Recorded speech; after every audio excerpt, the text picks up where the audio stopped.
abaana abo tebafuna guidance, tebafuna kuwabulwa kwa abantu bakuru abandi badde babagamba nti ekuwaayiriza okwo kwe muwulira nti nsambi akwana emirembe akwana yinza okuba nga byava mu social media people who obufumbo bubeere bwa babiri ababutandika abalina okwagalana ensobe bwe zijja mutuule mukakane muwabulane musonyiwagane. Love yandibadde nungi ng'abantu bagamba abantu abo beeyisa bulungi, bizinesi yaabwe etambula bulungi, naye si kulaga privacy kye tuyita ebyandibadde nga biri wakati wammwe ababiri ne mubiteeka ku social media ku TikTok n'emikutu emirala. Nze singa nafuna omukisa abaana bano ne mbalaba nandibatuuza ne mbagamba nti ebibatabula bivudde mu social media, musooke mu withdrawing, musooke muveeyo. Social media eno eyinza okuba nga olw'okuba waliwo abantu bangi bayinza okuba nga balaba lava eno y'abaana bano Nsambya Furniture n'Emirembe Beddings ne mubaamu ababeera intentional okugimenya. Buli omu ajjuke omwami ono namwagalako ki, omukyalo ono namwagalako ki. Bw'ojjukira ekyo ebirala obiteeka ku bbali n'ogamba kale bwe mba nagenda mu nsobe tusonyiwagane. Nyongera obbaniza once again, it's yet another day. Tuli mwezi mupya, omwezi wa April. Tambula mpolampola mbaniza mu new month. Era nyongera babuzaako nga bagamba nti musirimu banyabo ne bassebo abatulaba ku mikutu egy'enjawulo, especially tu live ku Kano Edith Nakalema live TikTok page kwe tuli. Era also tufuna wonna olova. Tuli wano eno ku State House Investors Protection Unit wano e Nakasero ku Lumumba Avenue. Osobola okujja neeno ng'oli investor n'oyogera ne Kano Edith Nakalema ku nsonga za kussa mu ggwanga Uganda essente n'okubanga okulaakulanya Uganda okubanga yagenda mu maaso. Olunaku olwaleero ali mu maaso ga mwenze kennyini omusajja wa Kabaka Stickman mu Sudan Israel omusebbeyi omubwati amamiri amansira olovolova semusemu wiyanga wiya. What are you uncle? Fangon soldier. Yeah. If you don't know, now you're gonna know. Kati nzana Omusudani manya gange nno gonna ago ngenda gakulaminga kubanga gasanyusa. Amina. Kano abatulaba babuuzeeko onako eneba edition yaffe yakusatu. Yes. Mu family affairs. Banange abatulaba n'abatuuliriza ndi wa mukisa nti njayina abaana bange Mukama beyampa nga bakulirwa ate kati omusomesa wange mu Sudaani ne Jinguo nina wano Bamasembe nina wano abaana bange bangi. So njagala kubabuuzaako nti muli muti eyo luno olunaku tulujjukira Abakristaayo n'Abakristo our Savior omulokozi waffe Yesu bwe yanaaza abayigirizwa bwe ebigere. Ate njagala kubaagaliza Easter ennungi omuli eddembe omuli essanyu. Tugenda kwogera ku family affairs kubanga kati okuyitibwa kwempulira mu nnaku zino simanyi gye tunaakoma naye twasalawo n'abaana bange bano abasomesa bange ate kubanga social media naddala TikTok yo sinnagitegeera bulungi naye nga ate abagiriko be bangi. So ndi wa mukisa nti nafuna abasomesa abalungi. Katugende mu maaso nja kuliza byombuuza tuddemu nziremu byensobola naye nsabe nti buli omu atuuliriza tukulembeze okwagala mu buli kimu. Ate okwagala okutuukirivu, okwagala okutanoonya ssente, okwagala okutanoonya bintu, okwagala omuntu olw'ekyo kyali si kyayina. Ndowooza nno muwudde ebigambo byennyini era kati neebaze mwenna abagenda mu maaso mu comment section ne mussaamu obubaka kimukola ky'amaanyi nnyo bannange. Mutuzaamu amaanyi nti n'okufolowinga Kano nabanga alina following ya 20,000 kimukola ky'amaanyi kitegeeza nti byabagamba bibakwata ku mutima ate ne mubifuna mu mbeera yonna nga muli olovolova semusemu. Naye madaamu nga bw'ogambye si madaamu mumbeja nga bw'ogambye nti embeera ya TikTok nayo kennyini kubanga ogitegeera. TikTok eno nzikiriza nga ffe abamu abagiriko ekoze love egassa abantu mu mukwano ogwakabi egassa abantu okubanga betegeera ekoze uniteness between abantu ate nekirala ya TikTok yemu ekoze abantu okubanga breaking emitima gy'abantu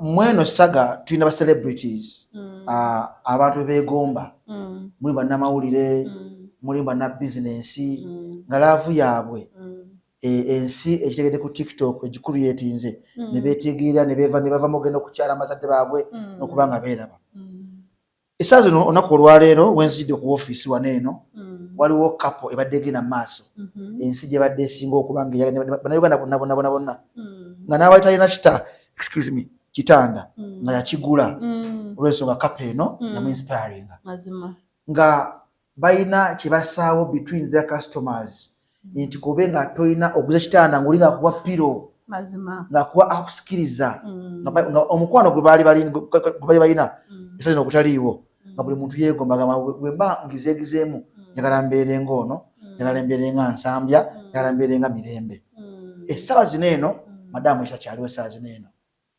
wenjogerera kooti yabaawudde nga bagamba nti baawule ebintu mu mateeka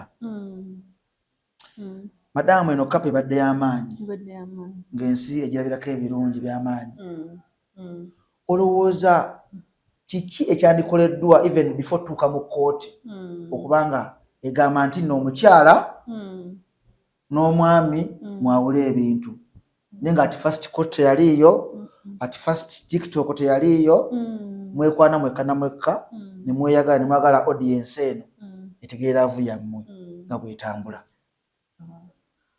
Mu Sudaani omusomesa wange n'abavubuka abato n'abakulu obufumbo buli wakati w'abantu babiri abaagalana okuleeta laavu mu public kyandibadde kirungi nga muli mu public olwa omukolo gubaleese ne mwehandolinga bulungi si kulaga nti laavu yammwe etegeerwa ensi yonna munda n'ebweru kubanga wabeerawo ebyandibadde bya ababiri mu bufumbo bwabwe bw'ombuulira ku Nsambya Furniture ne Mirembe Beddings nti laavu yaabwe abantu bangi babadde bagiraba ku TikTok nga bagyegomba ekyo kyokka ekya abantu okulaba laavu yammwe ku social media eyo nayo nsonga nkulu esobola okuba nga yamenyeza obufumbo buno kubanga laavu yandibadde nnungi ng'abantu bagamba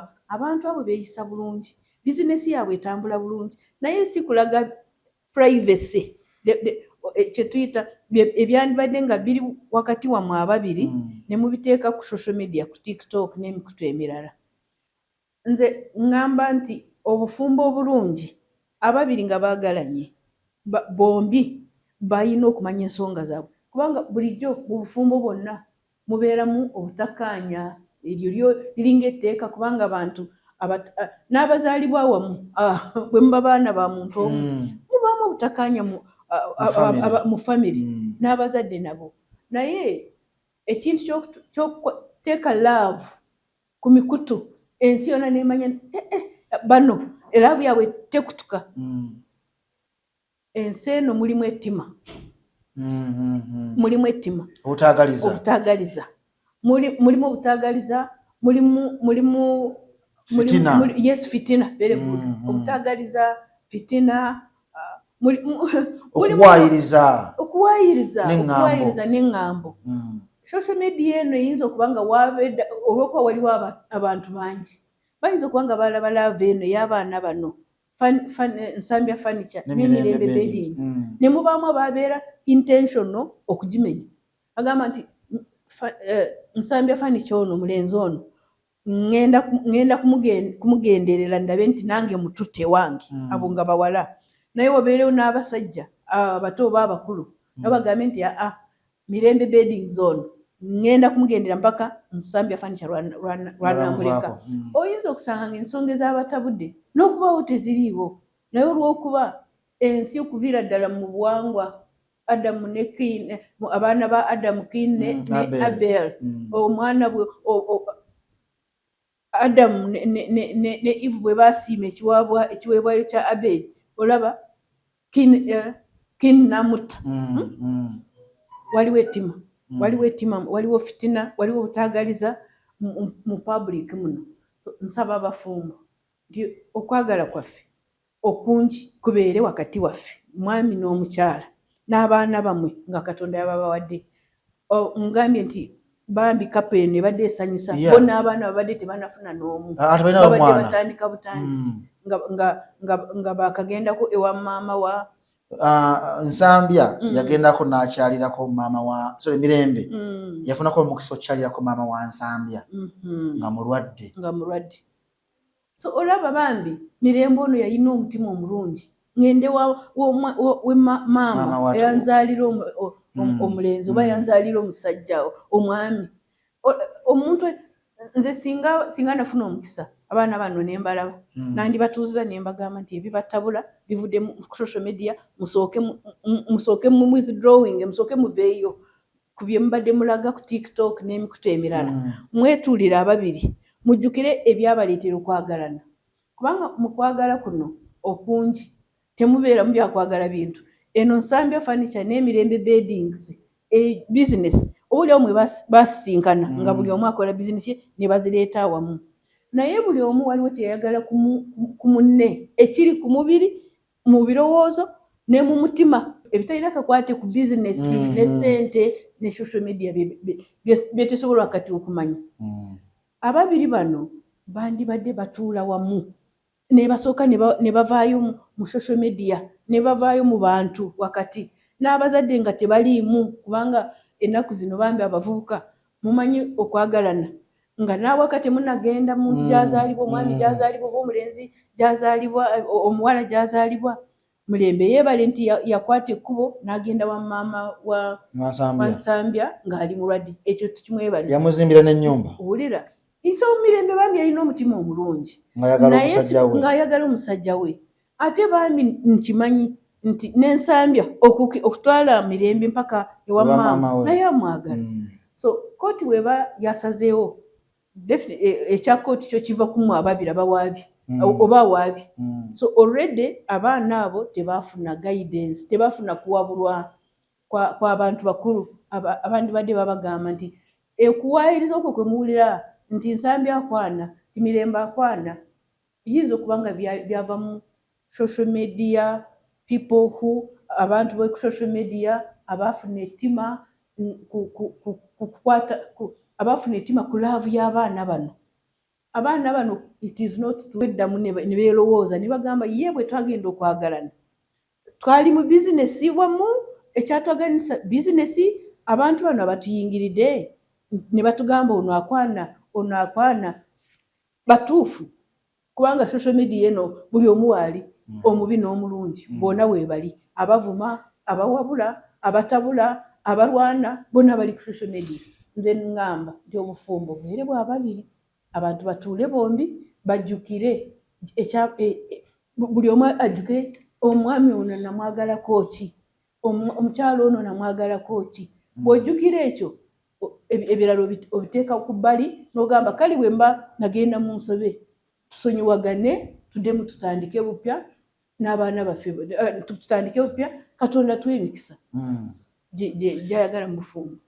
Nkyali ku Investors Protection Unity ekulembera Kano Edith Nakalema, tuli ku nsonga za mukwano na family affairs. Kano oyogedde ku nsonga za love, mu nsonga zino tubona bali beeyagala. Essa zino tuli mutunulira ekintu nga kirimu ne ssente. Bagamba omukyala yalina ssente nnyingi, yali key factor mu laavu yabwe okubanga ebeerawo. Olowooza ssente nazo zirina kye zikola mu mukwano oba zono laavu money can affect love niba nga tikyaliwo? Of course, yes. Waliwo ebintu biri bisatu kati wano njogera ng'omukyala omufumbo, nga maama w'abaana, nga security officer. Ensonga ziri ssatu ennene oba enkulu nnyo ezimenyako obufumbo: ssente, sexi ne communication. communication nkiyite ki ebyo ebisatu bye bitabula obufumbo ne buvaako okuwanyisiganya oba okwogerezeganya. So ate sex nga sibadde vuluga nkiyita ki omukwano. Yes, omukwano gw'obufu. Ensonga ziri ssatu ezijjako obufumbo ne bufa ne buviirako ddala: okwogeraganya, communication omutabeerako, to understand each other, ne muta opening up, okweggulako n'ogamba nti ekimpulira okweyabiza munno. Ekigambo communication kimalawo eddembe wakati w'abaagalana, ne kimalawo trust, obwesigwa ne buvaawo. Ate nga temulina good communication, omukwano tegugenda mu maaso. Abakyala ffe naturally mu buwangwa, omukyala ayagala nnyo omutule wansi, omuwa obugambo obulungi, omukwateko, awulize. Ffe ebitugenda mu matu bye bitusika n'ofuna omukwano kobe ng'omulimba. Yes, naye ng'otudde awo n'omuwa ebigambo ebimusanyusa, ebimuwumuliza, ebimuteekamu confidence, omukyala ajja kubaawo. Yes, atuule yanditudde n'omukyala w'emirembe beddings, ne boogeraganya, n'amweyabiza, n'amusaba ekisonyiwo we yasobya, n'amulaga nti afaayo, n'amulaga nti akimanyi omukyala ayagala ategeera ensonga eno ezimutabudde ddala ntuufu oba bulimba. So nzirayo nti ate esente zo mulimu nga kasi. Esente bw'oba tolaze nti esente zino zaffe fembi, obanga temunamala kukkiriziganya bulungi, bwe munaakwata esente zammwe ne mugamba nti percentage ya bizinesi yange gye nina okuteeka mu bufumbo bwaffe y'eno, eno ya capital yange, naye ate ne mubamu okwabiriziganya, communication again. Esente nazo zimalako amaka, kuba esente n'obutogeraganya bulungi bijjako obufumbo, kubanga temubeera mukwano nga mutabukidde mu ssente ne mu butategeeraganya, omukwano gufa.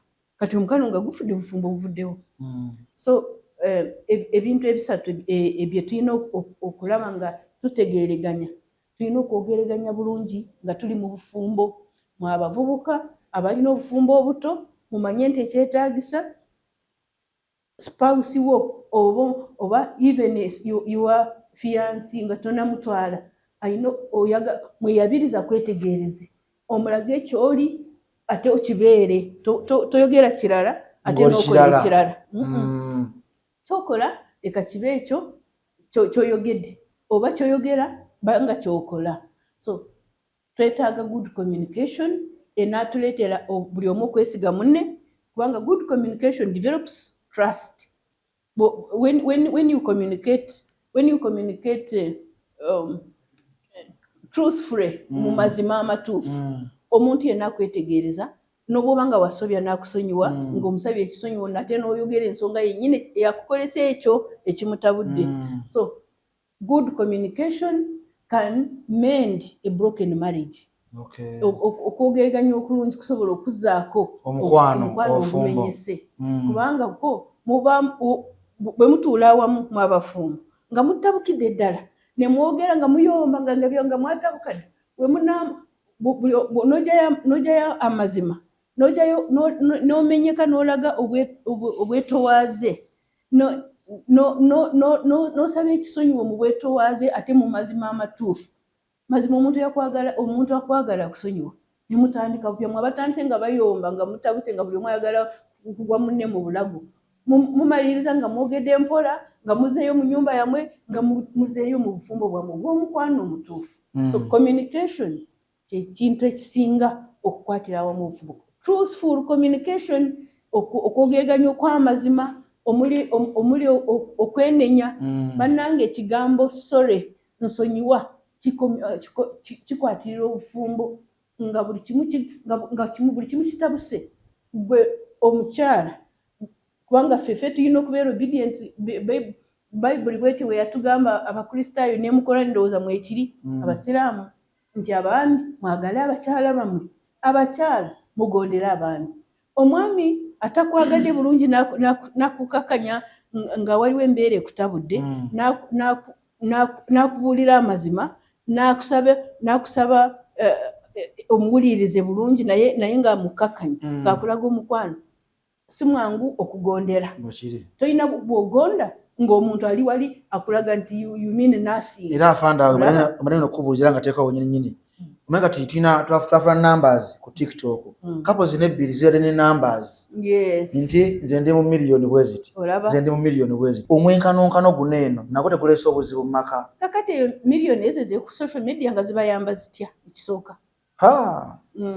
Kubanga of course twetaaga followers fe baagala tutume message eneeyamba. Nze okukkiriza okugenda ku TikTok ate kansooka mbeebaze mwenna abanfollowinga nze TikTok nakagigenda kati eno wiiki yakubiri so okufuna abantu 2,000 njagala kubeebaza basomesa bange mu Sudaani Jingu Masembe Mulamuzi Yasini mwebale nnyo kubanga mu promotinze sandibadde nga nfuna obudde obutuula twogereganye olw'okuba emirimu nina mingi naye olw'obuzadde bwenina mpulira nti nina okwogerako ku mukutu oguwulirizibwa abangi kinyambe emesegi gye mpulira mu mutima oba oliawo waliwo beneesobola okununula abali wala abasobola okukomyawo emyoyo nze kyekigendererwa.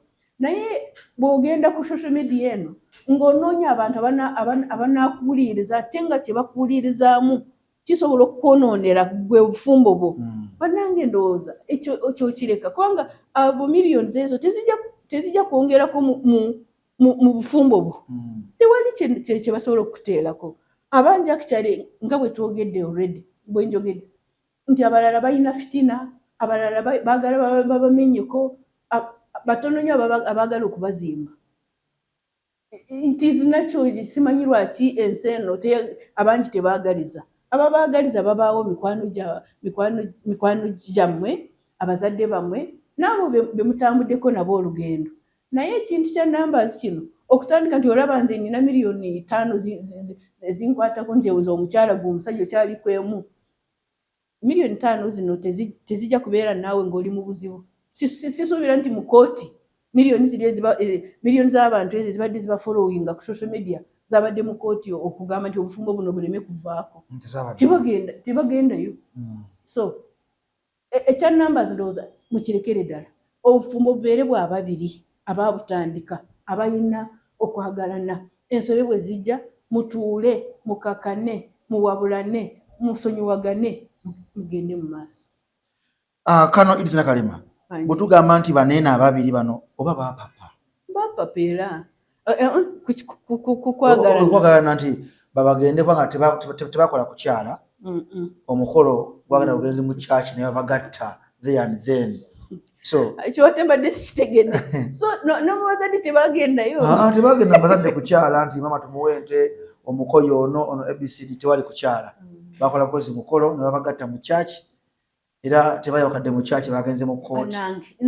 Nze ekisooka ku ekyo n'ekyaki yabagatta bambesi blaming bakulu b'ekeleziya naye kyali tekikirizibwa mu makeleziya ne mu makanisa nze genda kuliramu eka naddala Church of Uganda nze bwe nazaalibwa nga taata wange yali reverend temusobola kugatta baana nga temumanyi bazadde baabwe temusobola kukkiriza abaana bano abatambudde ne bayingira ne bagamba mutugatte ffe tugende nga temuwuliriza y'abaana bano bamaze ebbanga ki ekikulu balina okumanya abazadde baabwe obufumbo buno babumanyi abazadde bwe babanga bwe bali actually n'abazadde bwe batabaawo buli omu alina family gy'avaamu balina okumanya families. So obufumbo bwa social media tebusobola kukola n'akatono bannange nti mwagalane olw'okuba social media ebawadde a lot of vibe kati mudduke mugende mu kanisa.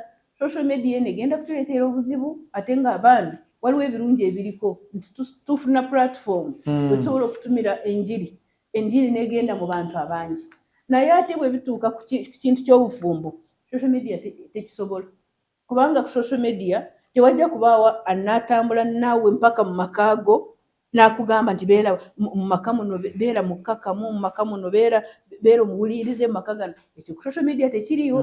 Buli omu ali ku kike, atunula wano aweereza vidiyo. Bannange social media eno bye tuteekako ku social media wano, ennyambala gye ndaba ku bakyala abato, abawala abato, mazima gennyini nga bali nearly half naked, bye tuyita nude photos. Kiruma, fe abazadde bituluma. Tugamba nti omwana ono omulungi bw'ati, lwaki yeeyambala ekifaananyi n'akiteeka ku miliyoni z'abantu, ate nga already Katonda yamuwanga bulungi. Ekifaananyi kyo kino really, lwaki weewe mulaba otyo? Abakyala okugolaba nga mazima gennyini, amabeere gali bweru, ebisambi biri bweru, ng'oli mukazi mukulu. Katonda atuyambe tumanye nti emibiri gyaffe gino ey'abakyala waliwo private parts Katonda nga yazikola nti zo ziri private za kulabibwa oyo gw'osazeewo nti katubeere mu privacy, katubeere mu mukwano gwaffe ababiri, ogunaagenda mu maaso. N'omukwano si gwa buli omu, nti buli omu akugambye oli mulungi ge weebaka naye, buli omu akusisinkanye n'agamba olabika bulungi. Nedda, twerespectinge, twewe ekitiibwa abakyala. Ennyambala, endabika mu bantu, enjogera, Mukama abayambe, atuyambe ffenna, twewe ekitiibwa, abato n'abakulu, abavubuka. Mulekerawo okwewemula, okwambala obwereere. Nze ku Investors Protection Unit 1, anti bwe twogera ku investors abantu bagamba ba investor beebweru. Nedda, buli omu agatta omutindo ku kintu kyonna mu Uganda muno, ffe tumuyita wealth creator oba investor. Bwe tuba twogera ku bavubuka muli investors mu health, obulamu bwe muyina, you are investors in health, and in many years to come you will definitely mujja kubeera nga mwe kennyini mwe mukwatiridde eggwanga n'obugagali bwalyo. So nze nga njogera nga maama, naye nga head wa Investors Protection Unit, akulira akakiiko kano aka investment, njogera n'abavubuka nti obulamu bwammwe nayo investment, mubukwate bulungi, mubulabirire bulungi, mubeere ab'omugaso ennyo mu investments ezaweeresa ez'obugaga buno bw'ebintu. Naye ekisinga investment y'obulamu mugikutte mutya? Muleme kwemalamu ekitiibwa, kwewuula. Yes, okwewuula kikyali wenna n'oyefuula. Nono mulekerawo. Si kirungi nno. Kano Nakalema si musanyufu, si kirungi. Era nga watali musanyufu, ka video kalengedde aka mutabani wo. Nkalabya ka mutabani wange. Kanale Mugume ne ku wedding naliko. Waliko. Nali ku wedding Miracle Center Lubaga wa Pastor Kayanja Kanale. Agati ngenda kumuyita Kanale mutabani wange. Ate mwagala nnyo akimanyi. Ngenda kumuyita mu bwangu nnyo. Actually nencha Good Friday wanabeera mu town. Bwe nva wano ngenda kuyita Kanale. Gambe otuuka otya wano oyagala kwemalako obulamu nti ntomera. Kati singa kati omukazi yali takigendedde naye n'alinnyo omuliro. Tufiirwe Kanale mazima n'obulamu bwe investment mu bulamu bwa Kanale ku myaka gye. Ate naye ku social media naye millions nazirabako ku Twitter, TikTok sinamanya kubinoonya bulungi. Jinga kyansomesa, jinguwaya kyansomesa bwe bigenda. Naye ngenda kuyita Kanale, mutuuze mubuulire mwana wange kiki kigenda mu maaso. Lwaki otuuka kugenda mu maaso g'emmotoka ogambe nti wakiri ntomera? Omuwala gwe wayagala bwe wabaawo ebyakutabudde, kale nze wendi maama yo bw'aba ali wala, nze ndi kumpi wano, ngenda kumuyita oyo Kanale, tujja kutuula nakatikati kawungeezi kano, ngenda kunoonya Kanale, mubuuze kiki ekikutuusiza wano, ensi erabe nti wakiri ofe, otibwa omuntu gwe wayagala, omuntu gw'osobola okutuuza n'ogamba nti ekyatwagala kye twavaako nga twagalana kyali bwe kiti ne bwe kiti, kati lwaki bitambula bwe biti? Poor communication. Ate nga ku TV Kanale the smartest, the news anchor owakabi, ensi yonna emuwuliriza. Kati obulamu bwe tufiirwe Kanale ngenda kumunoonya. Ogenda kumunoonya. Okay, nkyali ne Kano Edith Nakalema akulira investors protection tuli no kulumba Avenue Nakasero muzo kubanga tukuweza buli naku lwakuna kano abane session ene ya family affairs nayo naku lwalero yuke badde busy wanyi ba investors bala kwingira kwa Uganda Renson Uganda is a stable country atenga ye nsimwe no kusasetezo ezigenda kubanga zikomo bwekino okumanya era kano njagala muleka kyemanye dakika sambula mpola timu gye nabo yabakugwa muri mulamuzi jingu Yash Media wamu ne Mzee Masembe bangambye kano twagala mukamula nnyo twagala tumulekeremuko embere biri masavu kano nina kibuuzo nakijje ku okoko in comment section wali yabuuziza how can you provide home security while you at work especially soldiers kama really last time wali ku security ndio musajja ye key mu maka ogaba security omwana okukirizamu titata boyogera ekigambo omwana avakiriza tata akoze eki yangambi na security some of you baba deploying for almost years how can someone provide home security ngali wala yes ekyo kinene nnyo mufa ba security ekituufu kiri nti fa security tosobola gamba nti mulina okundiployinga kumpi n'amaka gange nedda security olumu bakudiployinga nebweru w'eggwanga n'omalayo obudde obunene so osobola okuprovidinga security ng'okolesa your friends ab'emikwano boyina ate ekintu kyaffe mu security we make ourselves like a family era nga UPDF Uganda People's Defense tujiyita family obeera ne intake wayingirira amaje eba intake nga mumanyirigane bulungi kubanga mu trainingira kumpi emyezi ebeera myezi 9 olumu ne muyita mu ngafeto my intake fetwa twabeera twakola basic je bayita basic military training kumpi myezi yali myezi 11 netugendera ddala His Excellency President Museveni we yajja natuwa offer y'okusooka tubeere ey'okugenda maaso tubeere ba officers kubanga twali tugenda mu Revenue Protection Services SRPS kati netugendera ddala mu maaso okusoma kadeti nayo ya myezi 11 so we spend twamalira ddala emyezi 22 ku training so omubeera mu ne family yo mu mikwano abo so bwe mwagalana ekyo kindeetedde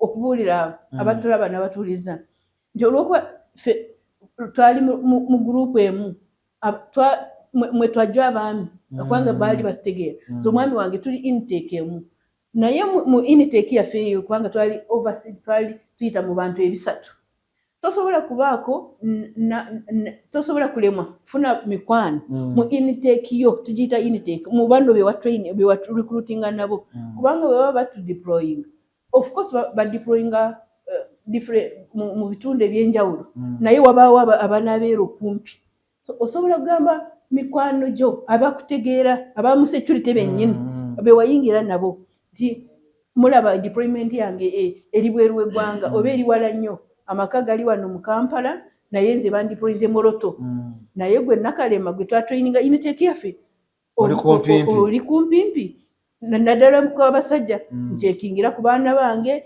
ncekingira ku mwami ku family sikujimuwa nti ate twala omukyala wange mubaamu abovunaanyizibwa mu intake mates oba mu neighborhood oba mu booluganda Oluganda n'ab'emikwano so your family is key obukuumi obusooka security esooka ya family kubanga family yo muyina okubamu abaami n'abakyala mubaamu abaami bangi mu extended family katugambe nti abakitaawo omuto abakojja so your extended family balina okumanya nti deployment gy'ofunye yawala bakicekinga amakaago n'abamaka bamanye nti taata ali wala naye taata omuto kojja mikwano gya taata emituufu kubanga friendship ebeere friendship entuufu enakuyamba mu buzibu si kutwala mukazi wo olw'okuba oli wala so security which you can provide ng'oli wala erina okuva mu booluganda bomanyi nti bakwagaliza naye ab'omukwano abakwagaliza n'abo be watraininga nabo bomanyi nti bakufaako bakwagaliza kubanga ffe mu magye we have solidarity tuyina okukwatagana bulungi nti ono agenze wala nkimanyi my comrade bamudeployinze wala buvunaanyizibwa bwange kulaba nti abaana be basoma. Kampereza example, nina neighbor wange awakano mu kyalo Kano James Muhumuza bwe yali agenda ku musomo ng'agenda wala mu Buharabu yagenda ali negwangali kandi erabinde Dubai yagenda ku training one of the Arab countries jali yasooka najja wano ku office nangamba kati kano nakalema nze owulira ngenda abaana bange results zijja eza P7 nina mu candidate senior 4 nina mu candidate oyina okulaba nga abaana bange bafuna amasomero amalungi nze ngenze so nenkitegeera era bubadde buvunaanyizibwa bwange okulaba nti abaana ba Kano James Muhumuza results wezajja nze nasooka okulaba nga nzifunye nenkulata amasomero abaana bali mu ssomero. So tulina solidarity mu security. Nawe mu security bamu nebewa traininga nabo obeesige olabe nti baamazima tebajja kulya tebajja kutwala mukyala wo ng'ogenzi naye bakukolera ekyo ekyobukuumi nekinakuviiramu okuwa eddembe nga gwe toliiwo. Okay, ndowooza mukulu Washington yabuuza ekibuuzo ekyo kana akuzzeemu bulungi nnyo era mukitegedde bulungi gyemikwano gyolengera egya bafande nti daddi omukwano gwa daddi mu mbeera yeeyo. So mu mbeera yonna olunaku olwaleero tubadde twogerako ku nsonga za family especially TikTok internet ebola ati amakala internet erina kukomawa mu mukwano gwammwe erina kukomawa era erina kuyingirawo kyenkana ki mu Sudaani mbulira abantu nti internet ereme kuyingira mu privacy y'obufumbo kyogereko bulungi internet social media ereme kugenda mpaka mu privacy ey'obufumbo. Internet ekome bweru mugende bweru ku mikolo mugende bweru nga musomesa mwogere ebyo public erina okuwulira naye ebiwama byammwe banange obufumbo nkiddamu nti bwababiri n'abamaka gaabwe nga n'abamaka by the way abooluganda n'ab'emikwano tebalina kumanya buli kimu mu bufumbo bwammwe ababiri mulabe nti social media terina kumanya buli kimu ekibafaako mu mukwano gwammwe mukuume privacy mugende ku social media okusomesa oba okubuulirira nakwo okusomesa oba nga kyetaagisa ku mukolo musanyukirawo mulage obulungi naye bwe kituuka ku mukwano gubeere gwa babiri. Kino mukiwulidde omukwano gubeere gwa babiri internet ebeeko neweekuba mu nsonga z'omukwano temumanyiisa nnyo buli kimu nga Bayibuli wegamba nti woweesangayo omukono gwa ddyo tomanyisanga ogwa kkono. So munzikirize olunaku olwaleero session yaffe eya family affairs tugenda kuba tugirekera naye kamunzikirize before okubaleka nsabire muganda waffe Devicom olunaku olwaleero agenze bamuŋŋambire Devicom promoter era lwakuba nti yavaayoko alina obubaka bweyisa ku mutimbagano kuno eno ng'ayogera ku minisita. So minisita Kyaddaaki fayiro yabadde emaze okuba nga ekolebwa era leero kkooti emusindise eruzira akubenda kwezi mwezi nga 14 naye ekyo nakyo kansooke mbalabule omanyi nawe wafunamu ekizibu nkumanyi era nkyali ku kyasimu afaanyi bannange abavubuka batabani bange bawala bange kambasabe nga mbegayirira emikutu gino muleme kwogererako obulebule muleme kubeera disrespectful abantu mubogereko mu bitiibwa byabwe tolina kugenda ku social media ovume omuntu ng'okimanyi akusinga oba omuwaayirize oba oyogere byotomanyi. Social media ebeere yakwogera ekyo ekinaleeta ekiadinga value ekyongerako mu mutindo si yakuvuma si yakuwemula si yakuwaayiriza. Bannange simanyi byayogedde oyo naye nkimanyi minisita wanyiigira mpaka mutwale mu kkooti alina okuba nga yamunyiiza ekimala. Bannange social media mugendeko nga mwogera ebyo binaabagasa ebyo binaabaviiramu ekinaabayamba muleme kuwemula muleme kuvuma muleme ku again okwambala okutyoboola. Mukama abampeera omukisa. Okay, see you when you see me. Next edition tugenda kubeera neno sofa kati mwena from the State House Investors Unit. Tubaagaliza Good Friday nungi, Easter nungi, ne Easter Monday nungi, tonya novuga buli kimu.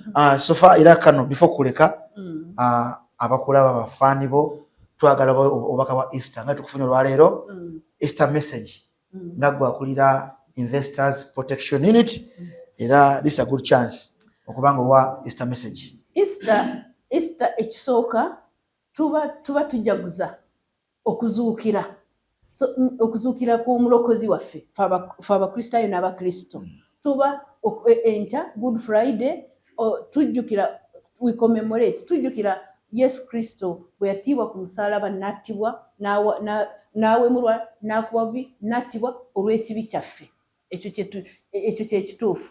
Naye amaanyi ga Katonda amalungi, the power of resurrection, on Sunday, Easter Sunday, tuba tujjukira amaanyi agajjako ejjinja eryo eryali erinene erisinga, nga waliwo n'abasirikale ab'amaanyi, naye waliwo amaanyi, njagala buli omu amanyi nti waliwo amaanyi agazuukiza buli kimu ekifudde, kubanga Yesu yazuukira mu maanyi ag'eggulu, mu maanyi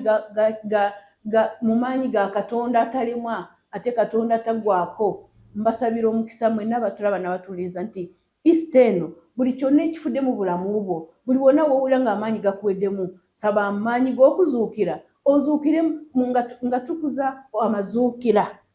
Zuukira mu kibi, zuukira mu kyakufaako, buli omu asanyuke ng'agamba nti amaanyi ago ag'eggulu, aga Katonda w'eggulu agajja kwejjinja ng'abakuumi bali awo ne batamanya, ago amaanyi gakyaliwo kubanga Katonda y'omu atakyuka, gabazuukize mu buli kimu. Mbasabira amazuukira amalungi mu buli kimu kyonna. Ebbanja lye tulina lyakwagalana. Kambayimbiremu one statement.